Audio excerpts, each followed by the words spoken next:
আল্লাহ তুমি খেয়াল রেখো এই আমার প্রতি, আমার দ্বারা হয় না যেন কার কোনো ক্ষতি।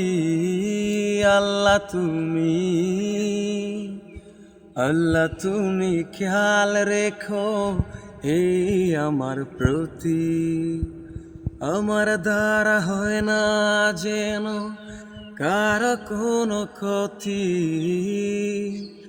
করতে পারি শুধু যেন তোমারই ইবাদত,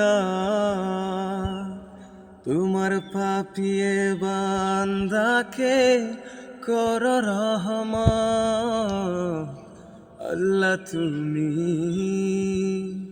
আল্লাহ তুমি খেয়াল রেখো এই আমার প্রতি, আমার দ্বারা হয় না যেন কার কোনো ক্ষতি।